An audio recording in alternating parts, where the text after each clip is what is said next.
ఎంత ఖర్చైనా సరే అందరి రైతుల యొక్క ప్రీమియం మనమే కట్టి అన్ని పంటలకి కూడా బీమాను ఏర్పాటు చేస్తే రైతు గుండె మీద చేసుకొని వ్యవసాయం చేసే పరిస్థితి వస్తుంది అని చెప్పి ముఖ్యమంత్రి గారి ఆదేశాల మేరకి పంటల బీమాను కూడా కొనసాగిస్తున్నామని చెప్పి కూడా ఈ సందర్భంగా మనం చేస్తున్నాం. అదేవిధంగా రైతాంగానికి ఇచ్చినటువంటి మరొక భరోసా రైతు భరోసా.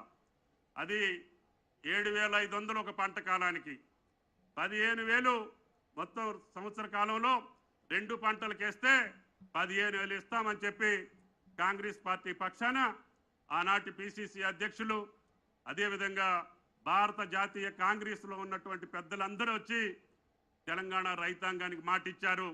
దాన్ని కూడా ఎన్ని కష్టాలున్నా ఎన్ని ఇబ్బందులున్నా అది కూడా తీర్చేదానికి ఈ ప్రభుత్వం ముందుకుంటుంది. దాని విధి విధానాల కోసం సబ్ కమిటీ వేశారు. గౌరవ మంత్రివర్గులందరూ కూడా దాన్ని ఆలోచిస్తున్నాం.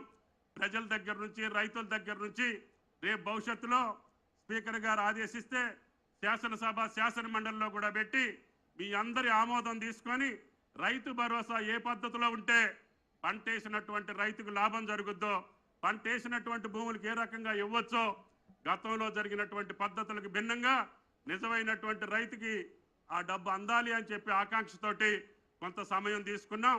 తప్పకుండా ఈ సంవత్సరం కొద్ది కాలంలోనే దాని యొక్క విధి విధానాల్ని ఏర్పాటు చేస్తామని చెప్పి కూడా మీకు ఈ సందర్భంగా మనం చేస్తున్నాం.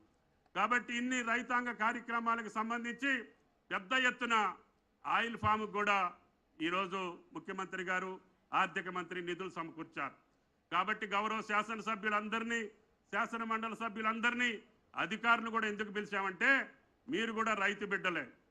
కాబట్టి దయచేసి మీరు అందరూ కూడా ఆయిల్ ఫామ్ తోటలు పెట్టాలని చెప్పి ఈ సమావేశానికి పిలిచాం. కాబట్టి దయచేసి శాసనసభ్యులు శాసన మండలి సభ్యులు అధికారులు కూడా మీరందరూ మీ తల్లిదండ్రులు సంపాదించినటువంటి భూముల్లో ఆయిల్ ఫామ్ పంట వేయండి. మనకి 100 లక్షల మెట్రిక్ టన్నులు కావాల్సి ఉంటే ఈనాడు ఉత్పత్తి కేవలం 3 లక్షల టన్నులే ఉంది. అంటే ఇంకా 97 లక్షల మెట్రిక్ టన్నులు ఆయిల్ ఫామ్ను దిగుమతి చేసుకుంటున్నాం.